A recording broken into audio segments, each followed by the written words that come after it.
मग निष्ठावर निश्चळ आपला विश्वास आहे तो ठाम असला पाहिजे. बघा, आपण गंगा स्नान केलं की आपली पाप धुतली जातात. आणि याच्यामध्ये एकदा काशी क्षेत्री भगवान शंकर आणि पार्वती त्या गंगेच्या तीरावरती वृद्ध जोडप्याचं सोबत घेऊन जातात, रूप घेऊन जातात. आणि हे नागोबा जे असतात ते गंगेमध्ये पडल्यासारखं करतात. आणि तीरावरती पार्वती म्हणते की वाचना वाचना, माझे पती गटांगळ्या खात आहेत.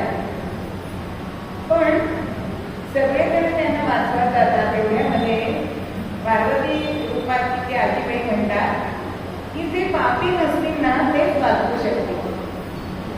आता असं म्हटल्यानंतर कित्येकांच्या मनात असा विचार येतोय की आपण तर जरी गंगा स्नान केलंय तरी आपण यांना वाचू शकलो नाही की लोकांना कळेल की आपण पापी आहोत. म्हणून एकेकाने काढता पाय दिलाय. पण एक 17-18 वर्षाचा मुलगा गंगेमध्ये स्नान करत होता आणि ठाम विश्वास आहे की मी आत्ता गंगा स्नान केलंय म्हणजे मी पापरहित झालोय, मी ह्या आजोबांना नक्की वाचवू शकेन. आणि खरोखरच त्या आजोबांना म्हणजे शंकरांना तो वाचव. म्हणजे असा जर आपल्या परंपरेवरती तरी विश्वास असला तरी तो सगळा भगवंताला पुढतो. मग ह्या भगवंताला जर आपलंसं करायचं असेल तर तिथे भाव असायला पाहिजे. जर भाव नसेल तर काही उपयोग नाही. शिवदिनी केसरी एका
देवा सदा समाशी.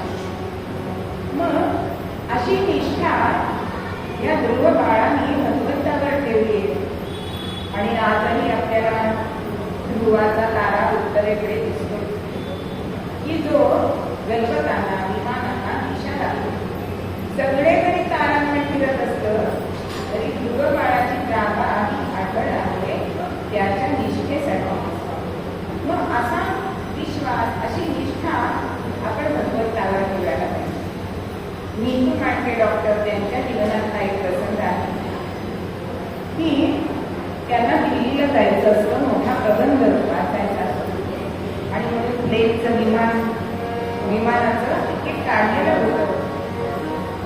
निघाले, फ्लाईट ती वेळ झाली आहे पण आकाशामध्ये ढग जमा झाले, पावसाळी हवामान झालंय आणि फ्लाईट रद्द झाली. आता निबंध प्रबंध वाचायला जायचं आहे म्हणून कॅब ठरवली. आता दिल्ली, मुंबई ते दिल्ली एवढं अंतर कापायचं आहे आणि होता होता काय झालं, एका छोट्याशा गावामध्ये यांची गाडी पंक्चर झाली. आता पंक्चर झाले म्हटल्यानंतर आता दिल्लीला तर आपण पोहोचू शकत नाही, पण इथेच कुठेतरी आपल्याला एक रात्र काढावी लागेल असा विचार करतायत आणि आजूबाजूला बघतायत तर एक छोटे खाली घर त्यांना मिळते. दरवाजा वाजवलाय आणि अशी परिस्थिती निर्माण झाली, एक रात्र मी इथे राहू शकतो का असं विचारलंय. तेव्हा ती स्त्री म्हणते ठीक आहे. संध्याकाळची वेळ 6:30 पावसाची वेळ, पाणी दिलंय, चहा दिलाय आणि त्या स्त्रीने यांना विचारलं की मी आता देवाची प्रार्थना करायला बसते, तुम्ही येणार का? नीतू मांडक्यांचा अजिबात भगवंतावर विश्वास नव्हता. ते म्हणाले नाही, तुम्ही तुमची काय प्रार्थना करायची ती करा. आता ही स्त्री बरं म्हणाली आणि देवाची गेलेली वाहवली आणि तिने प्रार्थना सुरू केली आणि ती प्रार्थना करता करता देवाऱ्यामध्ये ती एक छोटासा पाळणा ठेवलेला होता आणि त्या पाळण्याला ती झोडवा देत होती त्याचं लई झालं. आता हे सगळं डॉक्टर बघतायत. ह्या बाई झोडवायला झोडवं का देत आहेत हा एक प्रश्न त्यांना पडलाय. त्यानंतर प्रार्थना झाली, प्रसाद घेऊन आले. नीतू मांडक्यांना प्रसाद दिलाय, प्रसाद खाल्लाय आणि ते विचारतात एक विचार का की तुम्ही हा पाळणा का बरं घालवत होता?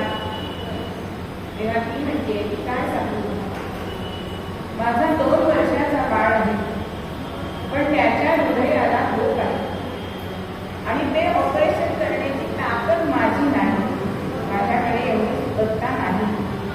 पण माझा भगवंतावर ठाम विश्वास आहे की जे जगविख्यात डॉक्टर आहेत नीतू मांडके म्हणून, ते ह्याचं ऑपरेशन करतील असा माझा ठाम विश्वास आहे.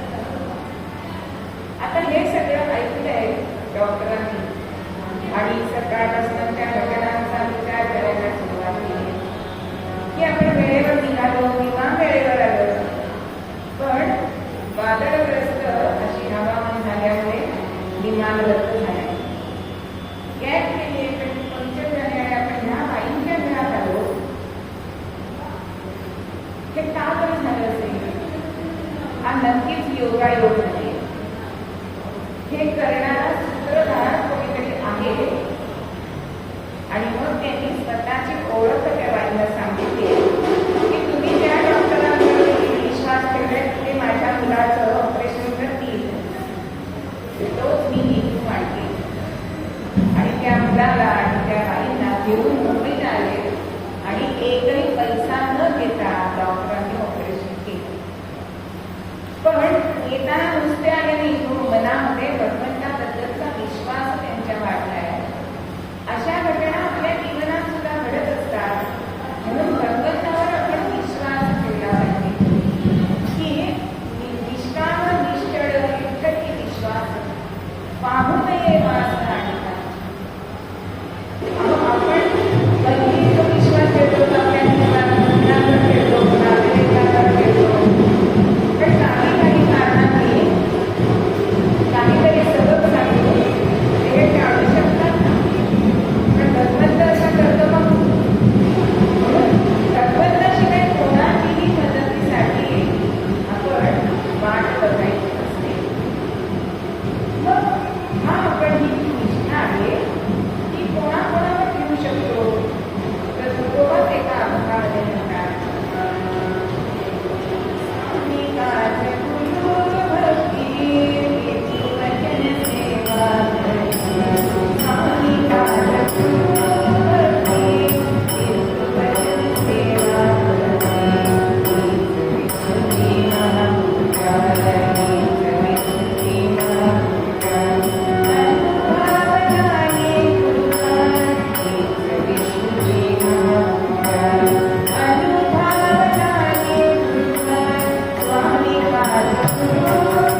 पोशिंदा आहात, पण आपण विशाळ गडावर पोहोचल्याशिवाय मी या पिंडीतनं कधी मला येऊ देणार नाही.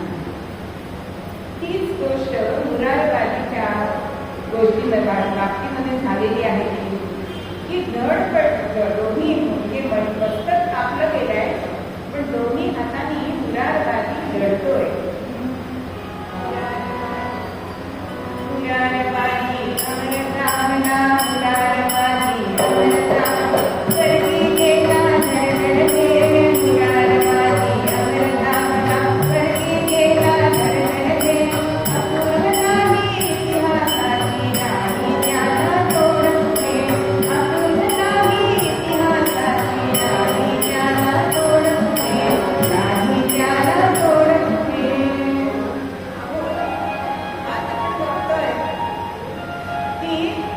एकावर निष्ठा नाही होत. आज एके ठिकाणी मुलं किंवा माणसं नोकरीला राहतात का? आपल्या काळामध्ये एका ठिकाणी तिकडलं की रिटायरमेंट पर्यंत आपण तिथेच थांबतो, पण आज 2 वर्ष झाली की दुसरीकडे पॅकेज चांगला मिळतंय म्हणून मुलं जातात. ही एकनिष्ठता आहे का? मग आपल्या स्वामीवरती एकनिष्ठता असायला पाहिजे, निष्ठा असायला पाहिजे. जशी स्वामीवर असायला पाहिजे तशी गुरुवर सुद्धा निष्ठा असायला पाहिजे. बघा, गुरुचरित्रातली कथा आहे की संदीपक नावाचा शिष्य आणि त्याचे गुरु त्यांना ज्ञात होतं की आपल्याला शेवटच्या काळामध्ये महारोगासारखी व्याधी होणार आहे. म्हणून शिष्यांना विचारतायत की माझी सेवा करण्यासाठी कोण येईल? पण महारोग्याची सेवा करणं सोपं का? पण हा संदीपक तयार झाला. आपल्याला मृत्यू काशीमध्ये यावा म्हणून संदीपकाला घेऊन त्याचे गुरु ते काशीमध्ये गेले. पण सकाळी उठल्यापासून गुरूंची सेवा करावी, त्यांच्या जखमा धुवाव्या, त्याच्यावर बली लावावं, दीक्षा मागून आणावी, त्यांना धर्मावं, अशी मोठी सेवा हा संदीपक करतो. आणि त्याच्या सेवेवरती प्रसन्न होऊन भगवान विष्णू तिथे आले आणि संदीपकाला विचारतायत की तुला मी काय देऊ? तुझ्यावर मी प्रसन्न आहे. हा संदीपक म्हणजे मला काहीच नको, पण मी गुरूंना विचारून येतो. आणि गुरूंजवळ आलाय आणि विचारतोय की गुरुजी, तुमची ही व्याधी बरी करू का? तर विष्णू आलेत मला विचारायला. पण गुरु म्हणतात की अरे भोग भोगूनच संपवावे लागतात, नाहीतर मला दुसरा जन्म परत घ्यावा लागतो. त्यामुळे माझा काही तू भोग हे करू नको. हा परत विष्णूकडे जातोय आणि त्यांना सांगतो की काहीच नकोय मला. काही दिवसांनी शंकर भगवान त्याच्या या गुरुनिष्ठेवरती प्रसन्न होत आहे. शंकरांनी सुद्धा विचारलंय, पण हा मनात विचार करतो की मी यांची उपासना न करता हे न प्रसन्न होत आहे. मग माझ्या गुरुंवरती माझी निष्ठा आहे, तर ते मागायचं असेल तर मी गुरुजवळच मागेन ना. म्हणजे अशी गुरुनिष्ठा आपल्याकडे असली पाहिजे. तसंच पितृवचनासाठी प्रभू रामचंद्र जेव्हा युवराज्याभिषेक होणार होता, त्याच स्थितप्रज्ञतेने वनवासात गेले की नाही? का तुम्ही मला असं सांगितलं आणि आज तुम्ही असं करता असं विचारणं नाही कामं आहे. ही पितृवचनावरती निष्ठा अशीच निष्ठा क्रांतिकारकांनी आपल्या भारत मातेवर ठेवलेली होती. जेव्हा नाशिकमध्ये सावरकरांचा जो मेळा होता, त्याच्यामध्ये अनंत कानडे नावाचे एक छोटा मुलगा येतो. दिसायला अत्यंत सुंदर, त्यामुळे त्या काळात स्त्री पात्र करणारे असे हे अनंत कानडे. आणि सावरकरांना ते म्हणतायत की मला देशासाठी काहीतरी करायचं. दुसरा क्रांतिकारक असतो, अरे तो स्त्री पात्र करणारा काय करणार? असं म्हटल्यानंतर त्यावेळी जे कंदील लावलेले असत, त्या आपल्या कंदिलाची काच त्यांनी हातामध्ये धरली. पण भूक इच्छू नाही, रात्री जळल्याचा वास आला तरी सुद्धा हात सोडला नाही. आणि ह्याची ही कंठता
सगळ्यांची म्हणजे घड्याळ बघतात म्हणून मी विचारते.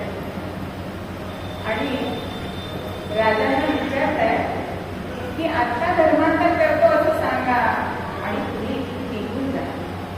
पण राजाने उत्तर काय देत आहेत संभाजीराजे की ज्यांचे स्वार्थाने डोळे मिळलेले आहेत ना ते उघडण्यासाठी मला माझे डोळे काढून घ्यायला होतात.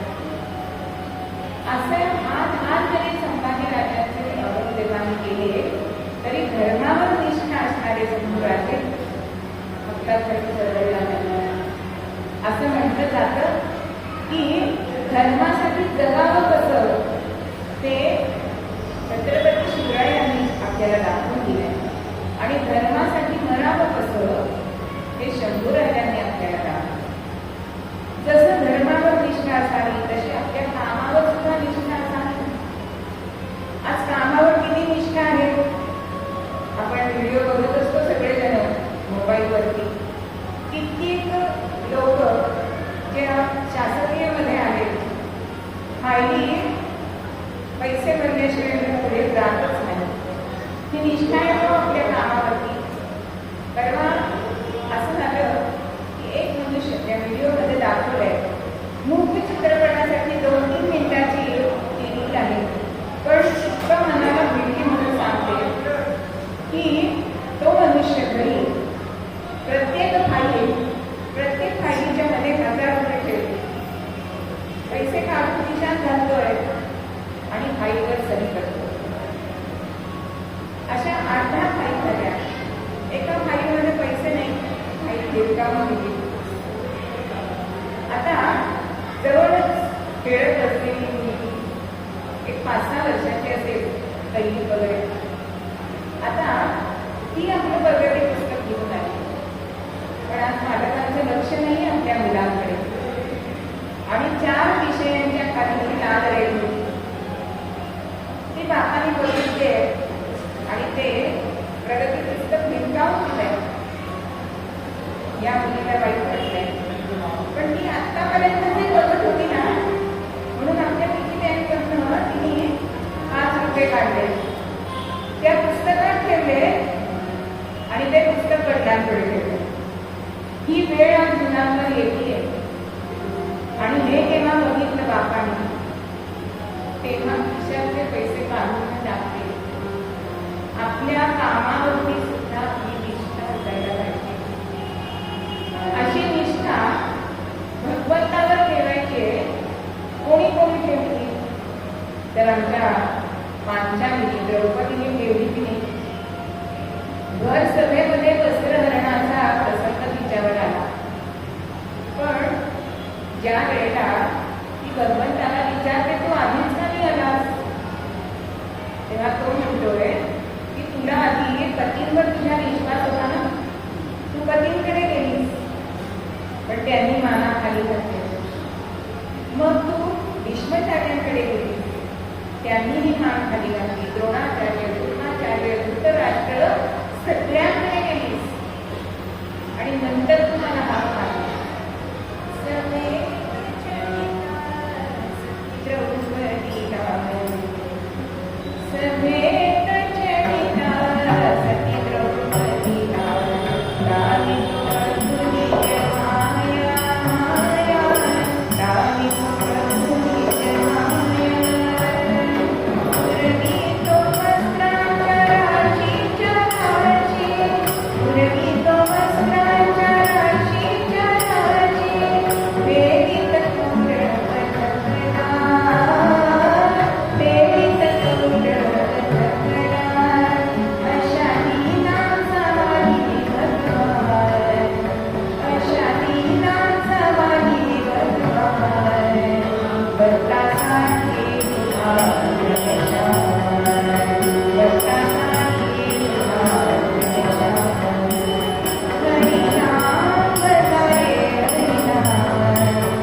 वस्त्र तिला पुरवतोय की दुःशासन ती वस्त्र ओढता ओढता थकून गेला. अशी निष्ठा आपण जर धर्मंतावर ठेवली, असा भाव जर ठेवला तर तो आपल्यासाठी का बरं येणार नाही? पण आज आपल्याकडे भावच राहिले. आज ऐक्यू वाढलेला आहे, इक्यू कमी होत, भावनिक संतुलन बिघडलेलं आहे. कारण मनुष्य आत्मकेंद्रित होतोय. घरातल्यांच्या बद्दल सुद्धा ओढ माणसाला आज वाटत नाहीये, असा भाव मनामध्ये निर्माण झालाय. पण तुकोबा सांगतायत की भगवंताच्या ठिकाणी तुम्ही जर निष्ठा ठेवली, कारण हे भाव मंदिर आहे, तर त्या मंदिराला 4 नाम कुठले होतो? तर निष्ठा, निश्चलता, निष्कामता आणि निर्धार, हे 4 धाम जर तुमच्या भाव मंदिराला असले तर तो भगवंत तुमच्या हृदयामध्ये येऊन राहतोच राहतो.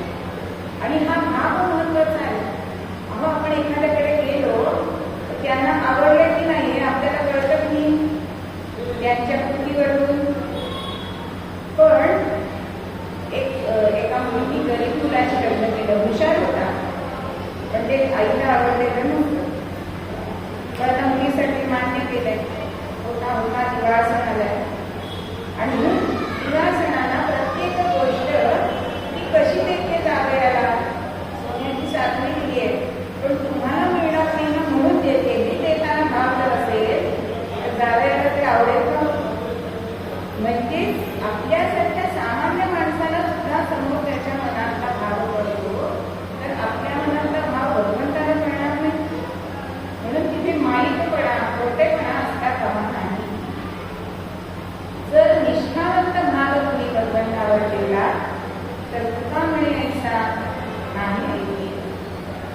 भगवंतांनी कोणाला निष्ठा ठेवली आणि त्याला धरलं नाहीये असं एक तरी उदाहरण आपल्याला सापडेल का? म्हणून नाथ सुद्धा म्हणतात, वास करा विश्वास भयाची देणार नाही दगा. इतर तुम्हाला दगा देतील, पण भगवंत तुम्हाला कधीही दगा देत नाही. आणि ह्याचसाठी आपला भाव त्याच्यामध्ये असावा. मग मनी नाही भाव म्हणे देवा मला भाव. तुकडोजी महाराज म्हणतात, पण हा भाव काय भाजीपाल्यासारखा बाजारात मिळत नाही, तो आपल्या मनामध्ये उत्पन्न झाला पाहिजे.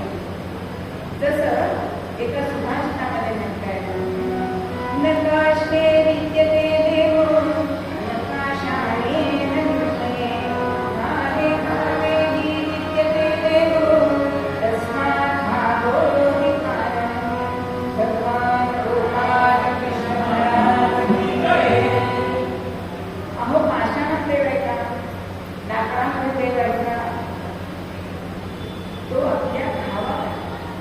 बघा, आपण गणपती गौरी आणतो, आदल्या दिवशी जेव्हा गणेश मूर्ती आणतो आणि त्या दिवशी आणि दुसऱ्या दिवशी प्रतिष्ठापना जेव्हा करतो, तेव्हा तीच मंगलमूर्तीची ही मूर्ती आहे ती वेगळी भासते की नाही?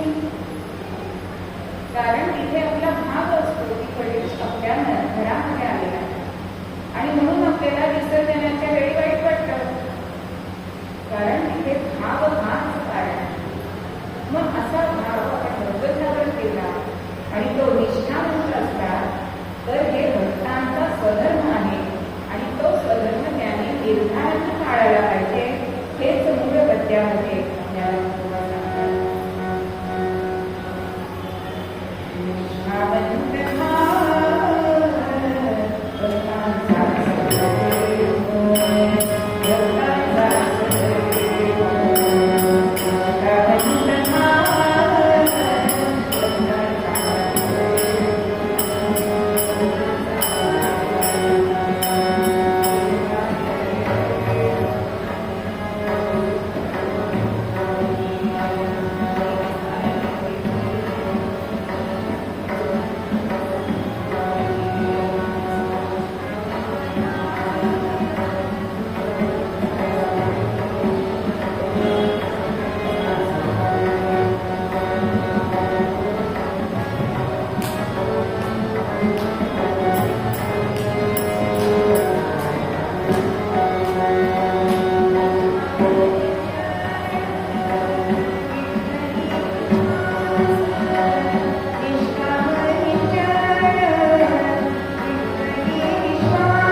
भगवंतावरती निष्ठा,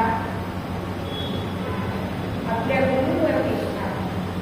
किती निष्ठा की प्रत्येक अभंगामध्ये एका जनार्दनी असं त्यांचं शब्द येतात. ग्रहस्थाश्रम इतका सुंदर होता की शांती ब्रह्म असणारे हे नाथ आणि त्यांची पत्नी ती तितकेच विवेकी होती. आल्या अतिथांमध्ये नियम असे साधे, जो अतिथी आपल्याकडे येईल त्याला आपल्या पंक्तीला बसवावं.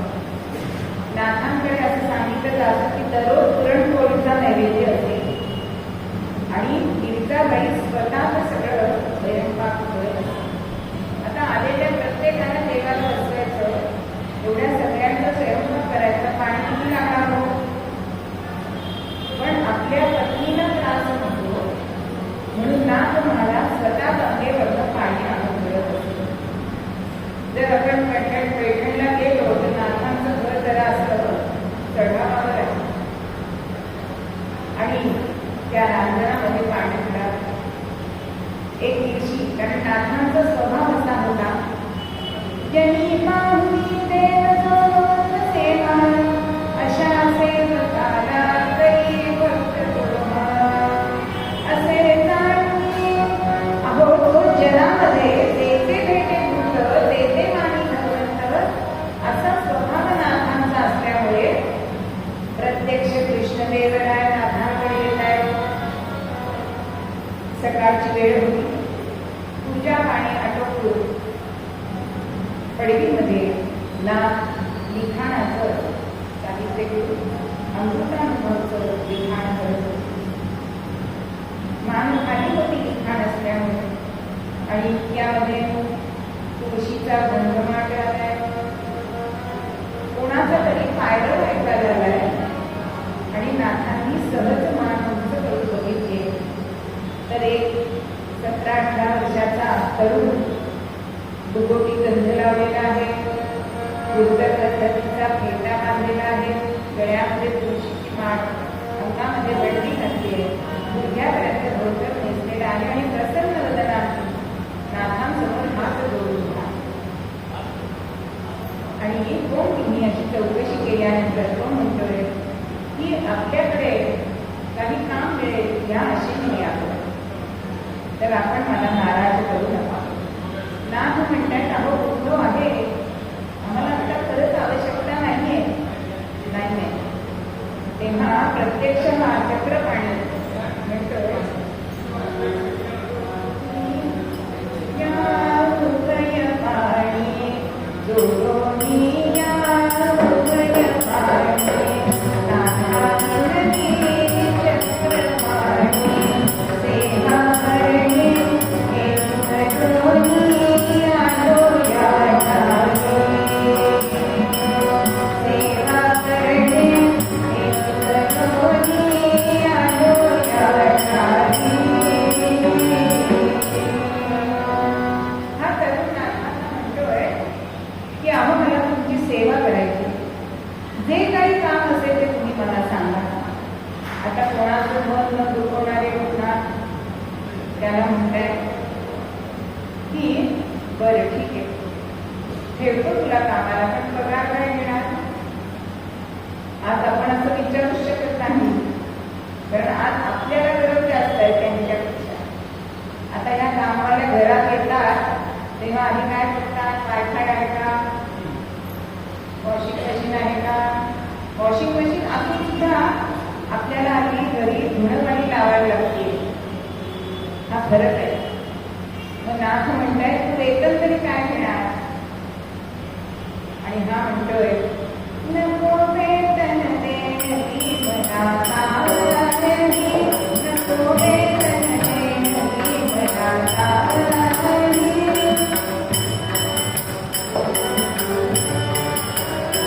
नको वेतन देणगी मला कावळानी. तो म्हणतो मला काही वेतन नको, पगार नको, तुम्ही जो गोळाभर मला आणून द्या.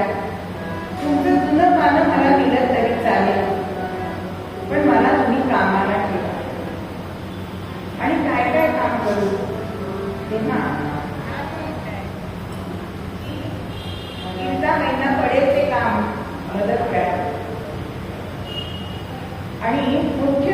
म्हणजे काय, हा जो इथे रांजण दिसतोय त्याच्यामध्ये कावडीने पाणी आणून ओतायचं, तो कायम भरलेला पाहिजे, हे तुझं काम.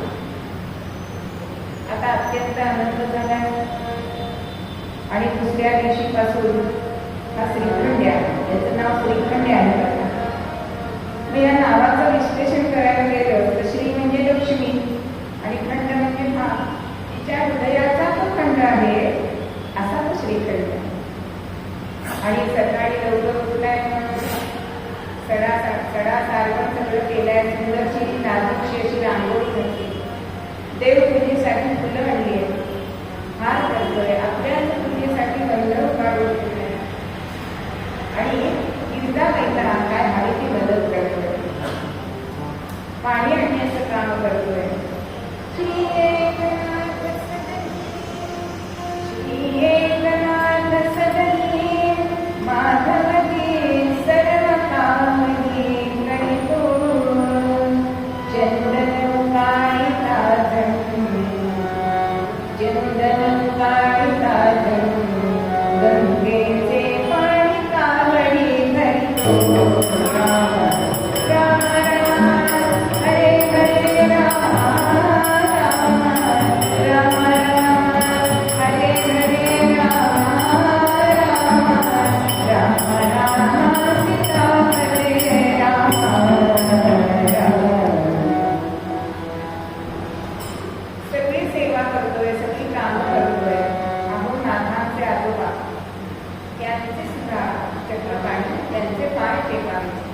त्यांच्या आजीला वाती करायला मदत करा.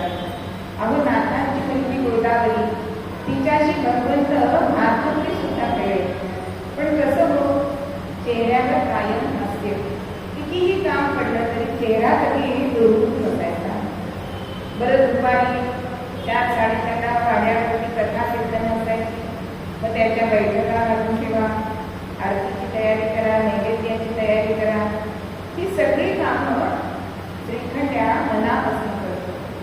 पूजा झाल्यानंतर सुद्धा नाथ लिखाणासाठी बसायचे, मग ते नाथाचे दस्ते नीट म्हणजे धुवून द्यावे, शाईसाठी भोगून ठेवावे, पिण्यासाठी लोटी भांडं ठेवावं, असं सगळं काम करतोय, पण हसत नव्हता. आणि 1 दिवस गेला, 2 दिवस गेले, अहो महिना, वर्ष किती गेली हो. अशी द्वादशांत सदनी स्वये तोडली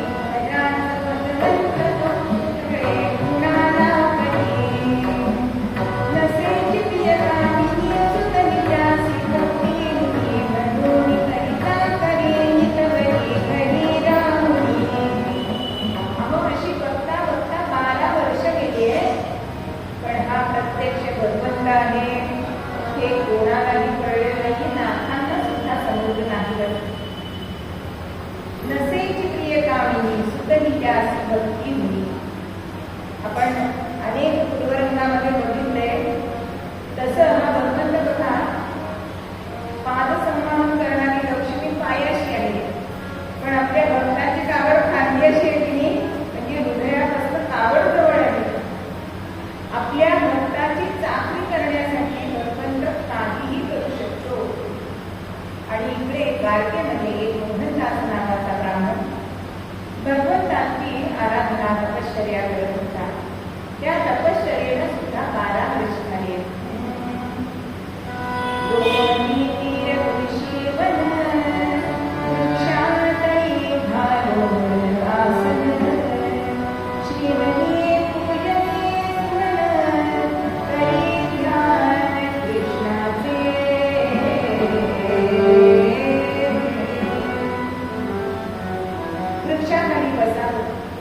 त्या कृष्णाचं ध्यान करावं. कशासाठी, तर या भगवंताने जो आपल्याला जीवनामध्ये आनंद दिलाय, तो आनंद त्याचा त्याला अर्पण करावा, या हेतूने हा मोहनदास ही तपश्चर्या करत होता. अगदी सुंदर मनाने, सुमनी, की मनामध्ये कुठलेही विकार नाही. आणि एक दिवस मनात आहे की एवढी 12 वर्ष झाली आहेत, तर आपल्याला भगवंताचा दर्शन नाही. आणि त्याच रात्री भगवंताने दृष्टांत दिलाय तुला जर माझं दर्शन हवं असेल तर काय करशील? जाजणे नाथ,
तुला पैठण क्षेत्री यावं लागेल.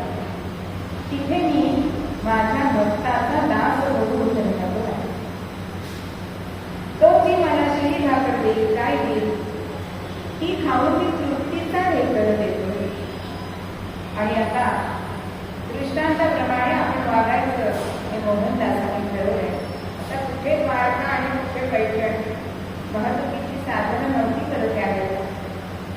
श्री कृष्ण गोविंद हरे मुरारे हे नाथ नारायण वासुदेव दुःखाने नामस्मरण करत करत द्वारकेहून हा मोहनदास निघाला आहे. आणि पैठण क्षेत्री पोहोचलाय. 5 मिनिटाच्या आत आपल्याला कीर्तनात बरोबर जाता येतो. आणि पैठण मध्ये आलाय आणि समोर श्रीखंड्या दिसताय.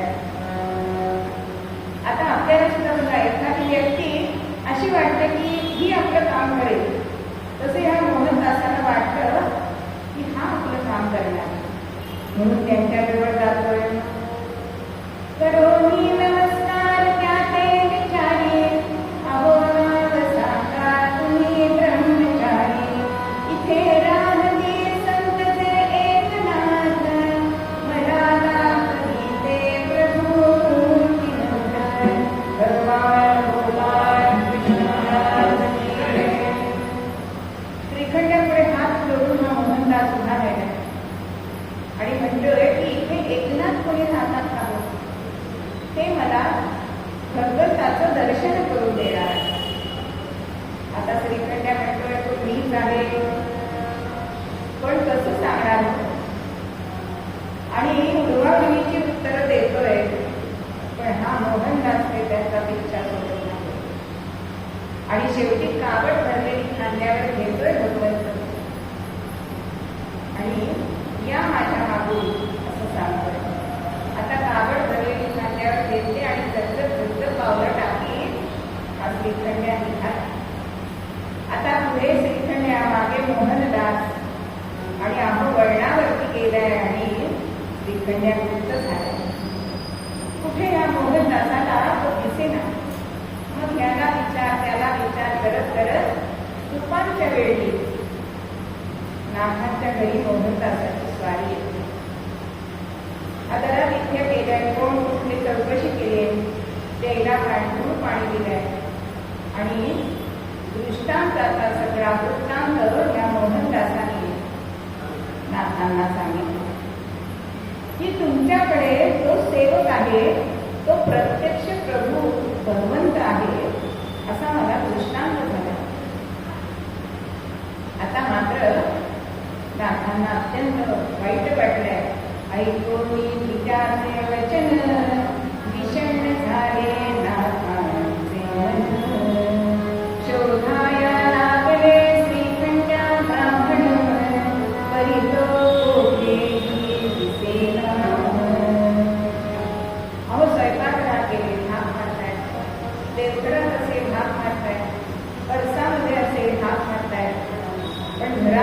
तिथेही हा श्रीखंड्या दिसला. आता गंगेवर गेला असेल, गोदावरीवर गेला असेल म्हणून नाथ घाटावर सुद्धा गेले. येणाऱ्या दारांना विचारतायत की अहो आमचं श्रीखंड बघितलात का, श्रीखंड्या बघितलात का? पण सगळे जण नाही म्हणतात. जड अंतःकरणाने नाथ घरी आले आणि घरी आले तर बघतायत तर रांजण दुधडी भरून वाहत होता. रिकामी कावड तिथे पडली आहे. आता मात्र नाथांना अत्यंत वाईट वाटले आणि ते रुद्रामध्ये गेले. भगवंतापुढे हात जोडून उभे राहिले आणि म्हणताय, कसे हे माधवा, कपट कसे हे माधवा, मजला गोवरती माधवा, मजला गोवरती.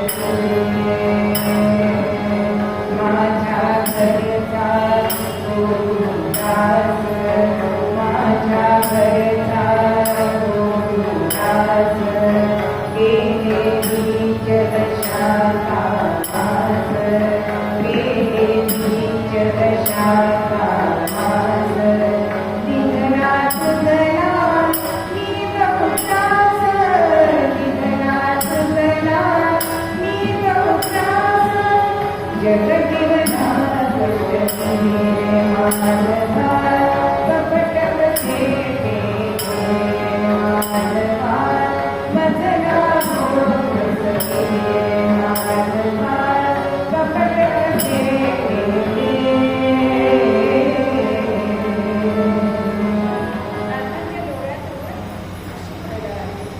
की भगवंता मी कसाने तुला ओळखू शकलो नाही.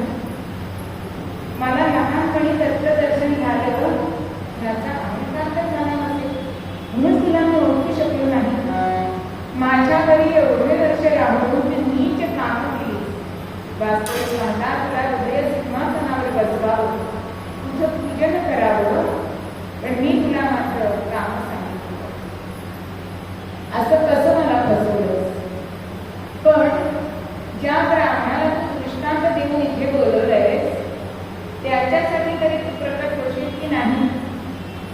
अशी गड भगवंताला लागतात. आणि इतकी ही करुणावाणी ऐकून ऐकून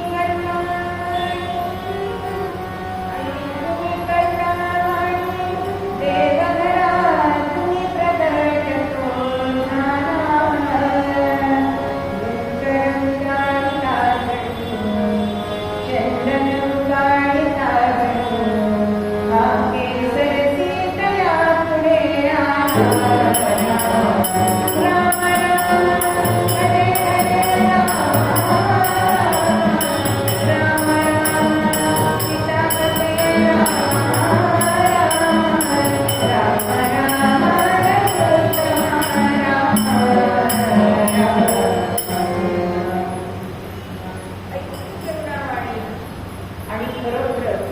देवघराच्या बाहेर हा श्रीखंड्या प्रकट झाला.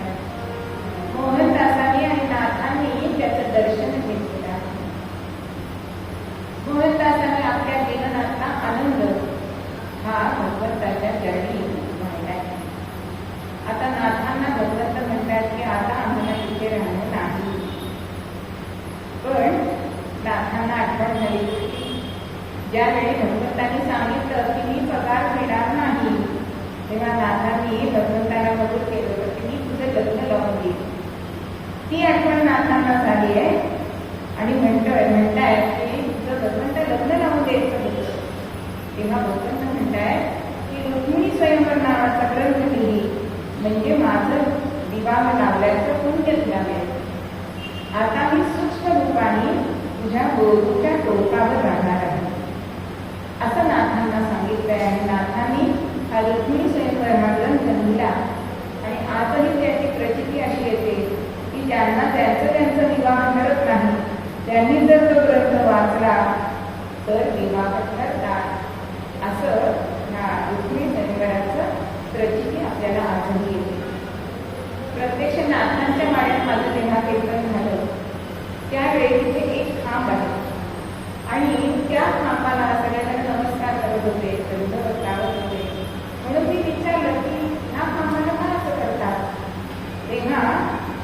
ऐकुनी करुणावाणी जेव्हा तो तिथे प्रकट झाला त्या खांबापाशी झाला, म्हणून आजही तिथे त्या खांबाला, त्या श्रीखंड्याचं खांब आहे म्हणून तिथे त्याचं दर्शन घेतलं जातं.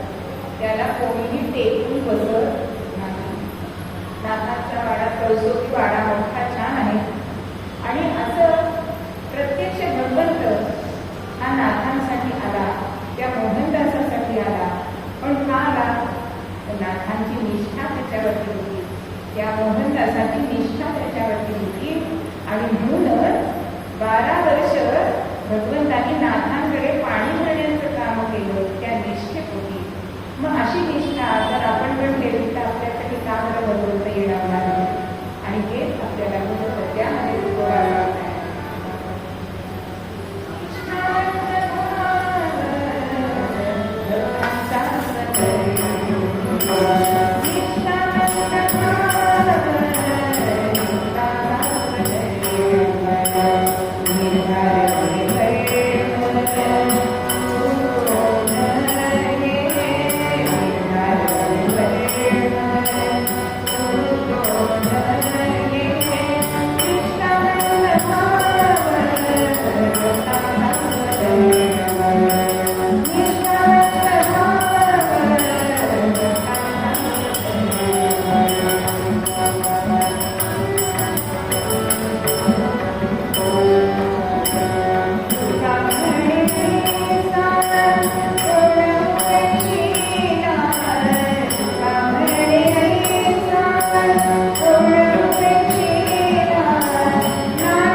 जय